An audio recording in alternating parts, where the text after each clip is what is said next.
Good morning, everyone. Good morning.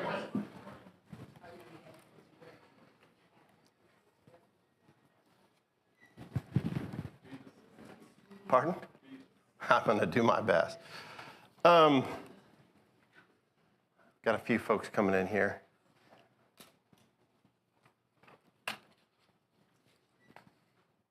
All right. Good morning and welcome to our 10 a.m. Bible class. Thank you for being here. If you were in first service, you know we heard a very powerful lesson from Tad. And if you weren't in first service, you're in for a treat second service. So it was definitely one of the more moving sermons I think I've ever heard. So go into it with open eyes and open ears, and I think you'll get something out of it. So we have been talking, and we're kind of bring a close. We're going to wrap it in a nice, neat bow. We were talking about living with an eternal perspective. And interestingly enough, Matt Allen came in last week and taught class and spoke, did both sermons. And I thought Matt put a really kind of nice, neat bow on that topic, right? And one of the great things about hearing somebody like Matt or hearing somebody like Tad is they're professionals, right? Like I think Matt's been doing it for close to 30 years. So, they can kind of hit the ball down the middle of the fairway and, kind of cover both sides of the topic. And I don't know that he could have closed out the topic any better than he did, right? So living with the eternal perspective behind us, right? So what I was tasked with in thinking about between now and the end of the year, because I think we all know Tad's taking over January 1st. What do we want to look at, right? And if you think all the way back to when I started, we started on Job. It took us quite a while to get through Job. Then we went to some topical things, and we looked at some topical things. And I was really wrestling with, how do I finish out the next 4 or 5 classes before we turn over to Tad, right?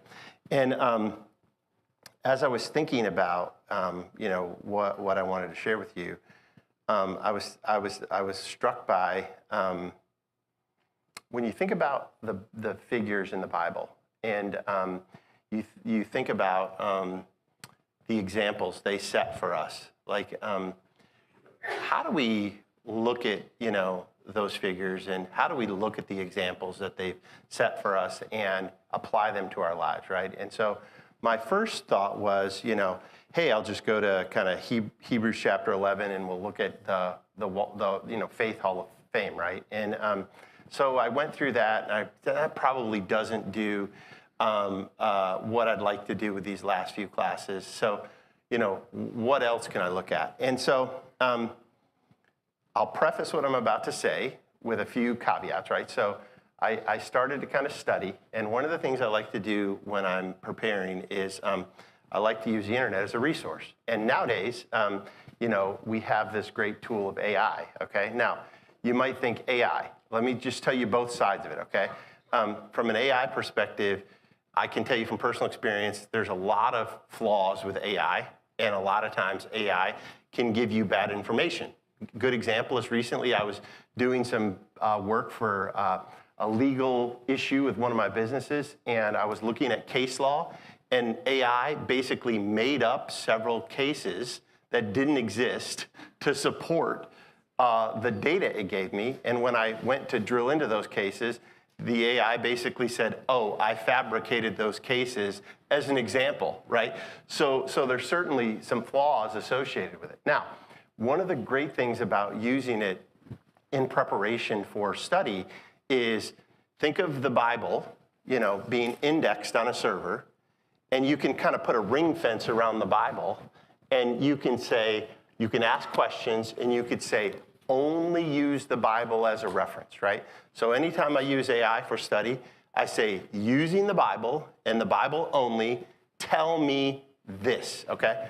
And then I know that I'm not getting, some other source on the web that might be fictitious or might have, an agenda, right? And so I found in my study, a great example is, well, we're not going to use this today.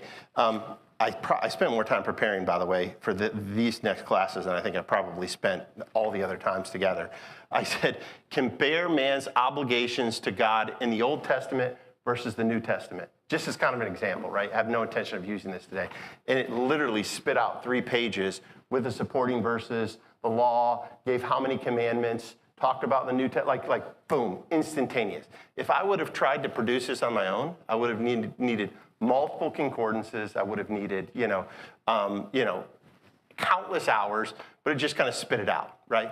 And so what I did to kind of spark us for this class is I said, using only Scripture, give me the greatest human figures in the Bible, excluding Jesus himself, okay? So now, when you ask it that, right, when you ask, AI to tell you that, it has to come up with some set of criteria, right? There has to be a set of criteria to determine, and I don't want to get into the who's the greatest, right? This was just more giving me some details to examine the lives of the 5 different, Bible figures that we're going to look at. So it spit them out, okay? And when it spit them out, here's what's interesting, and here's what'll get us started on the lesson. It said the Bible itself gives us clear, repeated criteria for greatness in God's sight. So that kind of piqued my interest, right? Like the Bible tells us, how we can measure greatness in God's sight. And here are the 4 criteria it gave me. It said the first criteria is faith, okay? And we're going to look at these. The second criteria is obedience. Those 2 are kind of no-brainers, right? Like you would think if you look back over all the great Bible figures, Moses, Abraham, Paul, John the Baptist, like obedience and faith are pretty obvious within those. But it threw in 2 that I really hadn't thought of, and I want us to think about. The third was enduring hardship for God.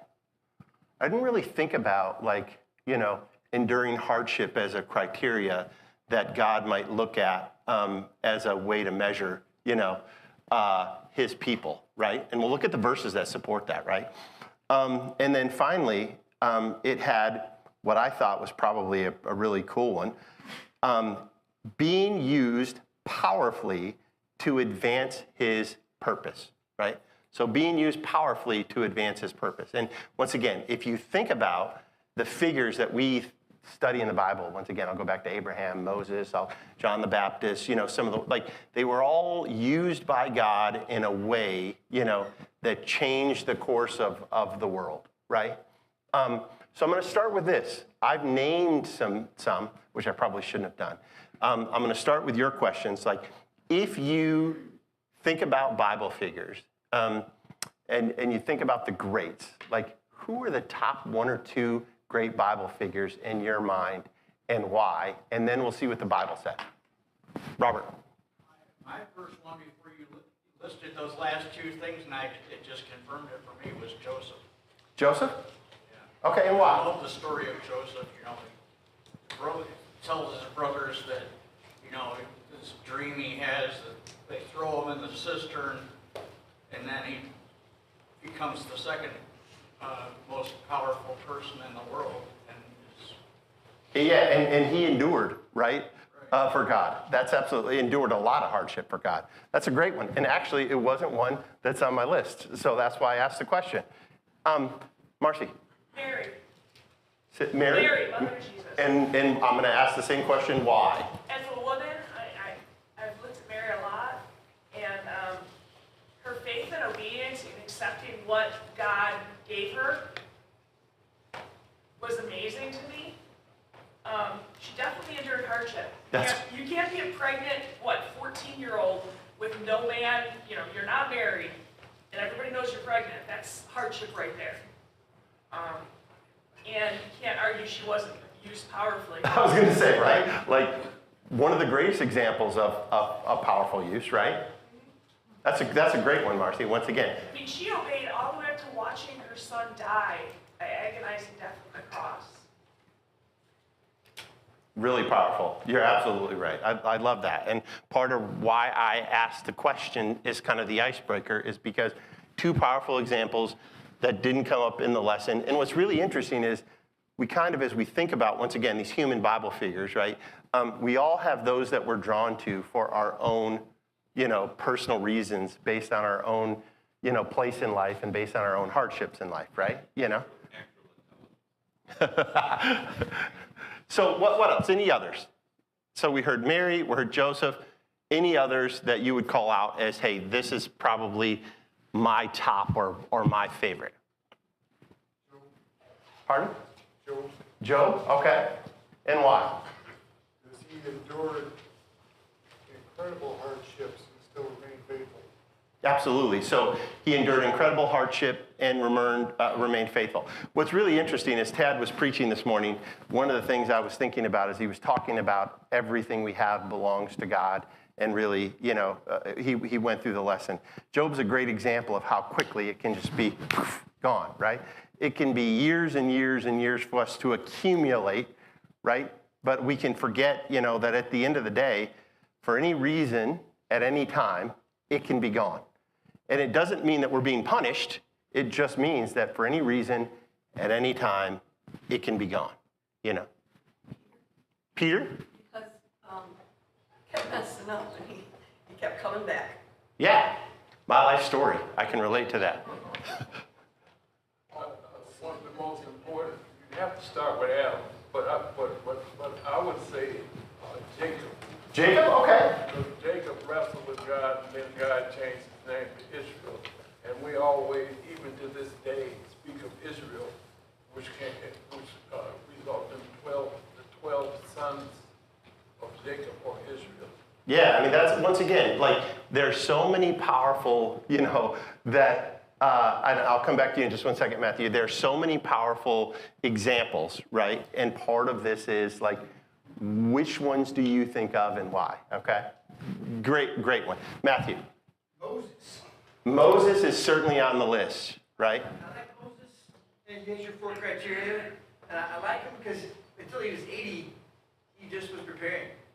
So I like that person. I'm 51, and so I got 30 more years To be great. Yeah,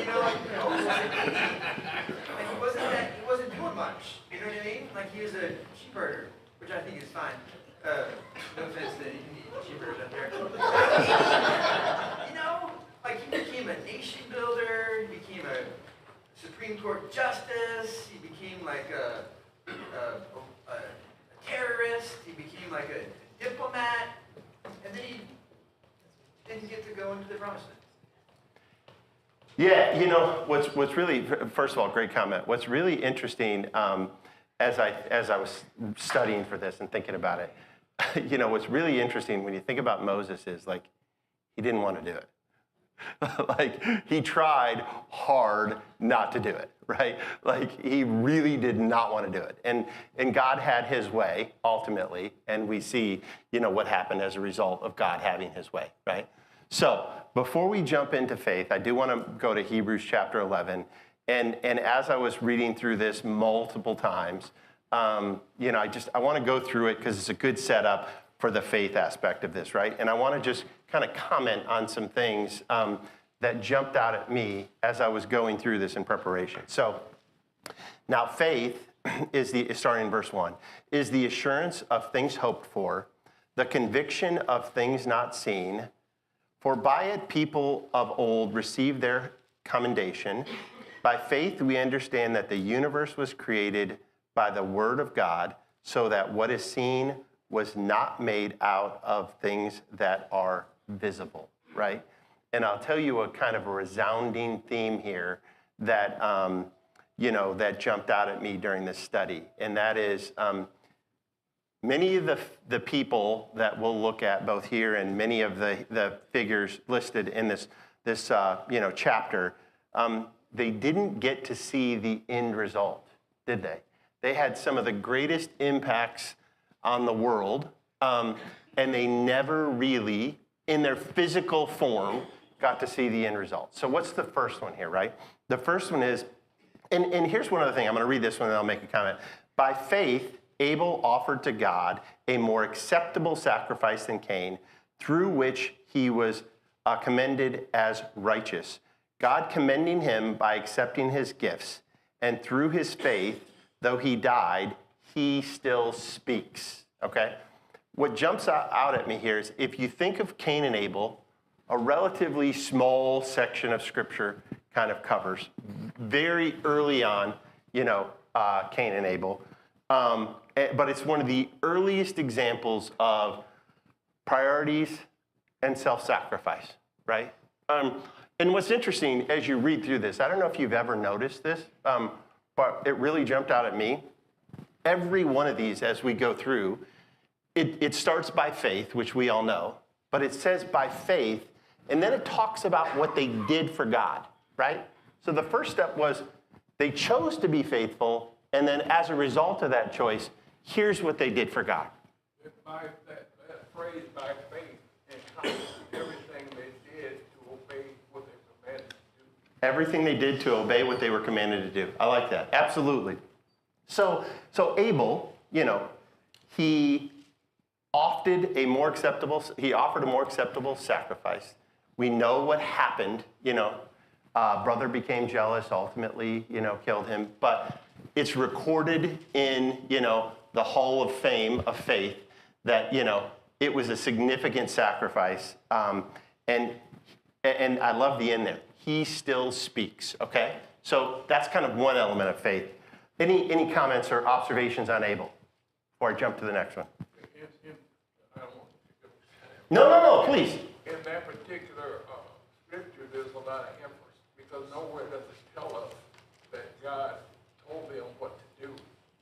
But the emphasis is that we see as we read Abel's sacrifice was accepted, Cain was rejected. So somewhere it infers that they were told what to do, maybe by Adam, I don't know.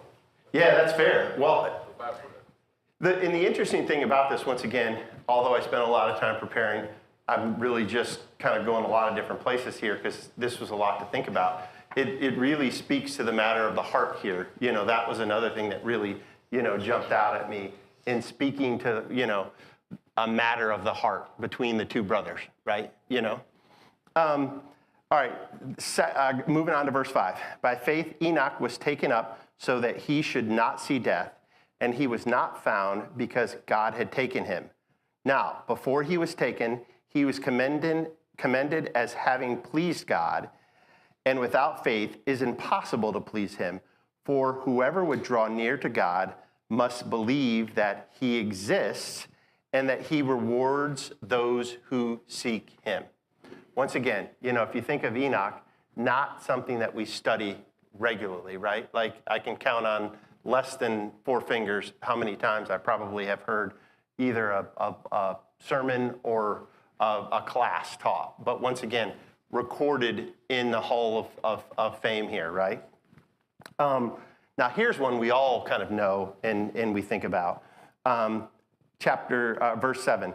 By faith, Noah, being warned by God concerning events as yet unseen, in reverent fear constructed an ark for the saving of his household. By this he condemned the world and became an heir of the righteous that comes by faith. Now, Noah's one, as we started with Abel and then we went to Enoch, Noah's one that kind of resonates, right? Like he did something really big, in the eyes of God. Now, I've heard this talked about before, but let's just kind of dig into it a minute. So when you think of Noah, beyond just building the ark, what comes to mind, especially leading up to building the ark? Like, what do you think are some of the things that he may have encountered or some of the things you've read that he encountered leading up to the choice to build the ark? Probably made fun of, and people said, why are you doing this? So there was probably an element, once again, there's probably an element of going, okay, what's this person thinking, right? Don. And even before that, everyone was evil. The whole world was evil. And he and his family were the only ones that were faithful to God. And what he must have endured trying to be faithful and all of that evil around him. Yeah, I mean, that's a great point, Don, right? So in the case of Noah, we know that he was surrounded by evil, right? But we don't really think about that. Imagine being in a land or being in a world where, it's just you and your family. Like how challenging that must be, as a leader of a family or as someone, who believes in God. Great point, Don. Anything else about Noah? Perseverance? Okay, yeah. You can bet that it took some time and some effort. Anybody who's ever built anything knows that it rarely goes, the way it should go, right? And it's rarely done in the timeline that it should be.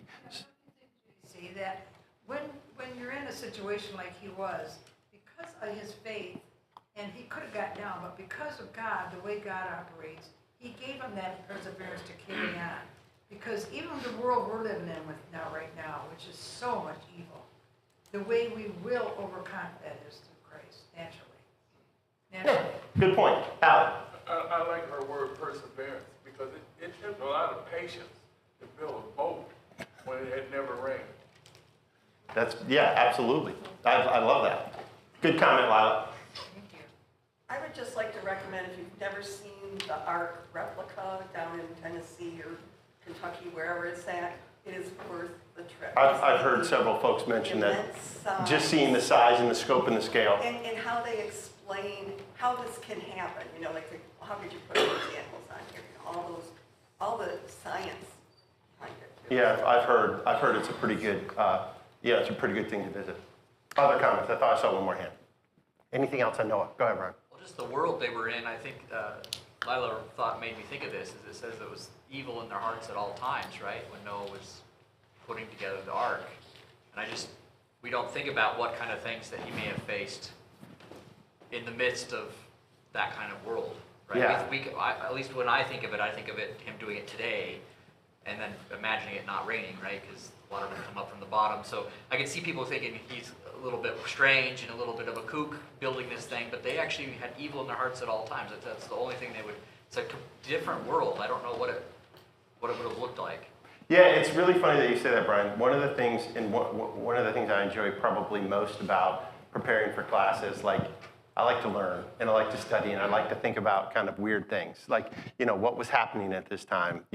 What did that feel like? What motivated, this particular figure to do these things, right? Kind of challenges you mentally to really kind of put yourself in their shoes as you think about it, right? All right, so moving on to verse 8. By faith, Abraham obeyed when he was called to go out to a place that he was to receive as an inheritance. And he went out, not knowing where he was going. By faith, he went to live in the land of promise as a foreign land, living in tents with Isaac and Jacob, heirs with him of the same promise. For he was looking forward to the city that has foundations, whose designer and builder is God. So I'm going to just kind of go on here for a minute. By faith, Sarah herself received power to conceive, even when she was past the age, since she considered him faithful who had promised. And then I'm going to just go just one more verse, and I'll open up. Therefore, from one man, and him as good as dead, were born descendants as many as the stars of heaven, and as many as the innumerable grains of sand by the seashore, right? So we're going to dig into Abraham a little bit more as kind of the first of the Bible figures. But, if you just think about for a moment the journey there, that Abraham went through. So you think of Noah, kind of building an ark, kind of in the same place, right, for the most part. Yes, his neighbors might have thought, this guy's crazy, but he still was kind of in his same general geographic area, familiar territory, probably familiar living conditions. But then you think about Abraham, right? And, the journey and the move and, the things that he endured, it kind of takes it up a notch, right? And if you go back to what I said, enduring hardship for God is kind of one of those kind of 4 measurements, right? Like, certainly there's hardship in being ridiculed by neighbors or being thought that, you've lost your mind. But there's a next level of hardship when you uproot your life, and you potentially sacrifice your son. That's kind of the next level, right, of what you're looking at from both a faith and a hardship perspective. And so continuing on, and this is really, I mentioned this, but verse 12 or 13 here, my contacts are playing games. These all died in faith, not having received the things promised, but having seen them and greeted them from afar, and having acknowledged that they were strangers and exiles on earth. That's a really that's a verse that is kind of easy to skip over if you're reading through this, because you're not talking about a specific individual, you're not talking about a specific action, but if you think about the last part, that they were strangers and exiles on earth, right? And aren't we all kind of there today, right? I mean, isn't that the way we should really, if you live a life where, your focus is heaven, isn't that kind of what we are? We're not, we're in the world, but we're not of the world, right? And this kind of articulates, some of the greatest figures in the history of the Bible, kind of how they likely felt, how they were likely perceived, right? And I can't say enough, when I read that, not having received the things promised, but having seen them and greeted them from afar. We've talked a lot about prayer in the last, couple of months, right? And prayers being answered or prayers not being answered, and getting the answers you want when you want. And, once again, some of the most powerful figures in the history of the Bible, they didn't get to see the cherry on the sundae or, the icing on the cake, but they endured and they did, what they needed to do based on what God needed them to do. And as a result, they won, right? For lack of a better description, they won. Moving on to verse 14. For people who speak, thus make it clear that they are seeking a homeland. If they had been thinking of that land from which they had gone out, they would have had an opportunity to return. But as it is, they desire a better country that is a heavenly one. Therefore, God is not ashamed to be called their God, for he has prepared for them a city. Okay? So we're going to move to 17. By faith, Abraham, when he was tested, offered up Isaac, and he who had received the promises was in the act of offering up his only son, of whom it was said, through Isaac shall your offspring be named. Which is really interesting, right? He considered that God was able to even raise him from the dead, for which, figuratively speaking, he did receive him back. So, it's really easy in this chapter 11 to focus a lot on Abraham because he's the father of faith, right? He is. And certainly, if we look at his life, we get a really good view of kind of start to finish everything that happened to him. But I mean, he's one of many, throughout the Bible that we can look to as accomplishing, great things for God. So moving on here, and we'll go through all the way through the end of the chapter. I may stop again. By faith, Isaac invoked future blessings on Jacob and Esau. By faith, Jacob, when dying, blessed each of his sons of Joseph, bowing in worship over the head of his staff. By faith, Joseph, at the end of his life, made mention of the exodus of the Israelites and gave directions concerning his bones. And we're going to get into Moses here. By faith, Moses, when he was born, was hidden for 3 months by his parents because they saw that the child was beautiful and they were not afraid of the king's edict, okay? Now, what's really interesting about that particular piece is, right, and if you think about Moses, it started kind of much earlier for Moses, than it did many of the other greats, right? We get a look all the way back to childhood and kind of how Moses, played into God's plan from very young all the way through, to the end of his life. By faith, Moses, when he was grown up, refused to be called the son of Pharaoh's daughter, choosing rather to be mistreated with the people of God than to enjoy the fleeting pleasures of sin. He considered the reproach of Christ greater wealth than the treasures of Egypt, for he was looking to the reward. Okay? So Moses, once again, kind of going back to our previous class, he had an eternal perspective from the beginning.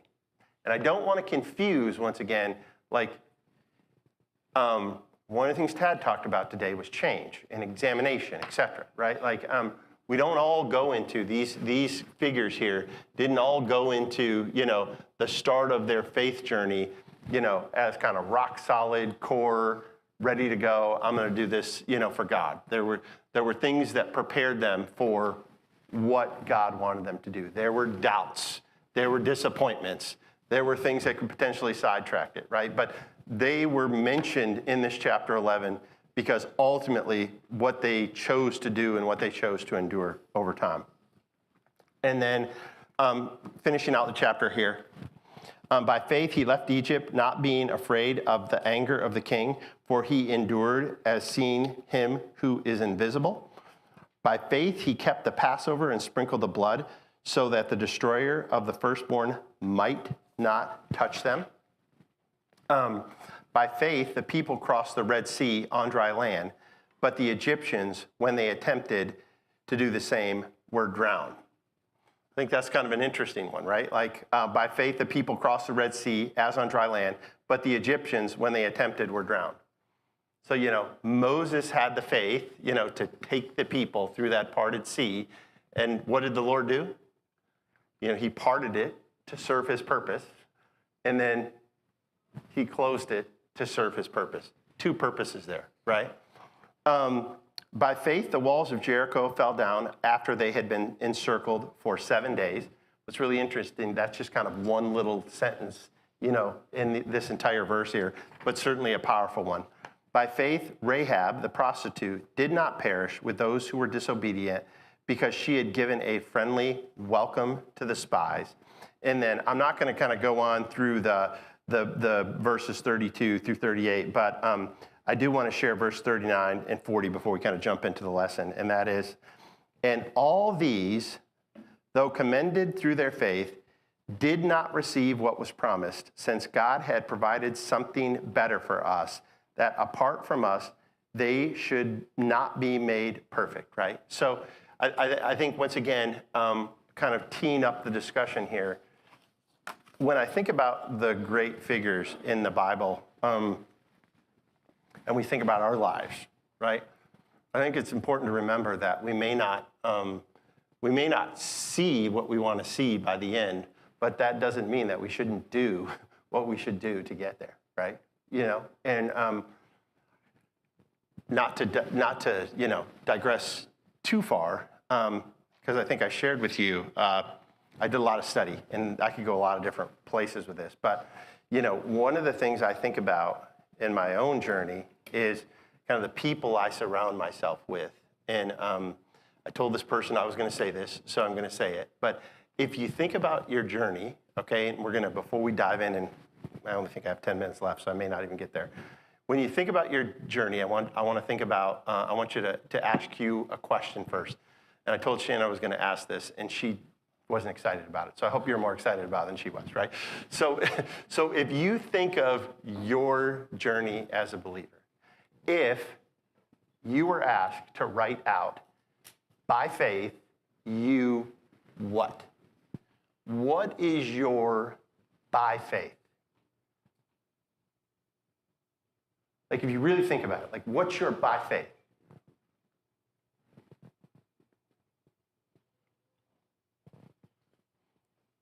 And if you don't have if you're like, oh, well, nobody's ever asked me that, right? Like, I don't know what my by faith is. Like, I would encourage you, because this forced me to do this. Like, think about your by faith. Like, what is your by faith, right? Now, the good news is, if you aren't happy with your by faith, like, you're living, you're breathing, you're here, you're walking, like, there's time to change your by faith, right? It's not static, right? The story is still continuing on, right? So I'll come to you in just 1 second. Like, if somebody wants to share, I'm welcome for you to share, but what's your by faith? Yes, ma'am. Okay, so I think my first by faith was obeying the gospel. I guess that's maybe true for all of us. I didn't grow up in the church, and I was at a tent meeting in the South visiting people, and, started listening and thinking, yeah. So I think by faith, starting on that journey and then staying on that journey. Okay. I think probably being baptized was probably the easiest part of it, but through all the doubts and having a husband who didn't believe at that time, and going through life and being the only one in my family, yeah. Okay, so I like what you said there. First of all, there's no wrong answer to this, okay? But what you said is you made the choice. That was kind of the first step of by faith to obey the gospel. And then once again, you endured, right? You endured being, a spouse, who chose the journey on their own, right? And let's face it, like at the end of the day, it's hard when one spouse, is faithful and one's not, right? Like the most important decision, we will all make in our lives is who we marry, right? At the end of the day, outside of choosing to obey the gospel, right? And you endured, right? Like despite, those things. Very good. Marcy. Well, this is a very personal one, but I think it's worth sharing. About 10 years ago, I had a very bad childhood, lots of mental health issues, and all of that came to a head in a bad way. I ended up in the hospital for about a month, in the psychiatric part of the hospital, not the physical part. And I had a choice. I could rebury all of those things that I didn't want to deal with that had caused this and just move forward ignoring all that.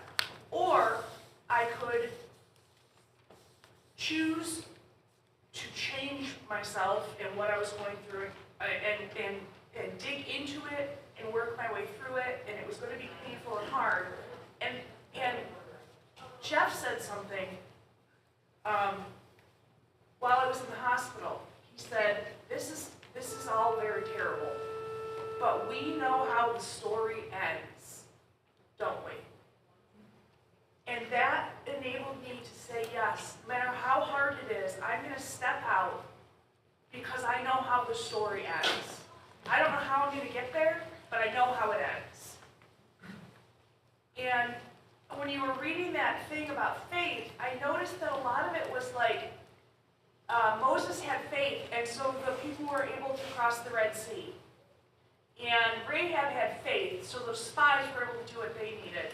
And I feel like Jeff had faith, and that allowed me to step forward in faith and do what I needed to do. So I would encourage people to look not only towards their end reward, but how you having faith affects other people in their journey. First of all, thank you for sharing. That's really, really powerful. And this sets up actually a point I want to make. So, I will, actually, yeah. Shannon owes you a coffee. How about that?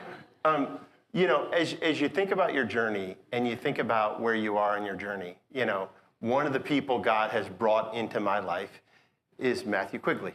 Okay, I asked Matthew if I could mention Matthew. Okay. Now let me tell you why and why it's important to have people like Matthew Quigley in your life. Okay. So first of all, Matthew and I are very different. Okay. But even though we're very different, we both have the same goal, right? And what is our goal? Like, we both want to go to heaven. We both want our wife and kids to go to heaven. And we both want as many people around us as we possibly can to go to heaven. Now, personality-wise, temperament, and other aspects of we're different. But what does Matthew do to me and what do I do to Matthew? Like, we challenge each other, right? Like, we challenge each other, right? And we should be challenging our beliefs every day so we're in a position to explain why we believe what we believe, because it's going to make us stronger, right? We should have, active discussion with brothers and sisters, about, the things going on and how those things impact us, right? So we all need, and personality-wise, we complement each other well. We, because we're different, like we're polar opposites, right? But he's one of those people that, I look to as a developer of my faith. And once again, although we're very different, we have the common goal, right? So as you think about your by faith journey, you're welcome. I'll pay you later. How about that? we get breakfast every now and then, and so I got breakfast next time we meet.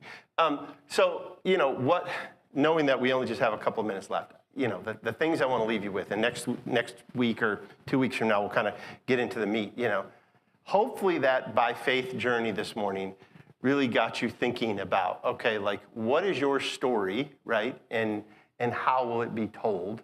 And just know that like the story's not over, to Marcy's point, right? Like there's going to be things you endure, there's going to be things that you encounter, like regardless of how old you are, that are going to be, challenging for you, right? Some people have lost, husbands in here. Some people have lost children in here. Some people have lost many things that have endured hardship, right? And guess what? It's going to happen to others. And even those who have already experienced significant loss, you're going to probably experience more loss. But at the end of the day, it's that by faith that will carry you through and remain committed. And then finally is, look for those people in your life that will challenge you to think about why you believe what you believe and call you to account for, explaining it, right? And in doing that, you're going to be sharper than you would be. Allie. Yeah, I only come to class to learn, and I've learned a lot today. I've read the Gospels several times, and I'd like to know where I missed the scripture that tells us that Mary was 14 years old during her pregnancy. I missed that somewhere. I'll take a look at that, Allie. There's no scripture that says her exact age. Culturally speaking, that is about the guess where they guess how old she is. I don't mix culture with scripture. Okay. So Well, however old she was. It was a difficult she was young, extremely young. I think that's that at the end of the day, she was young and she was unmarried, right? So once again, the story here is this. Where's your by faith, okay? Like what is your by faith? How will you continue to build on it? Or if you're not happy with your by faith, how will you change your by faith, right? Like what can you do to have a more powerful by faith? And by that, I mean, faith, obedience, enduring hardship, and being used powerfully to advance his purposes, right? So with that, class is over. I'll see you all in 2 weeks.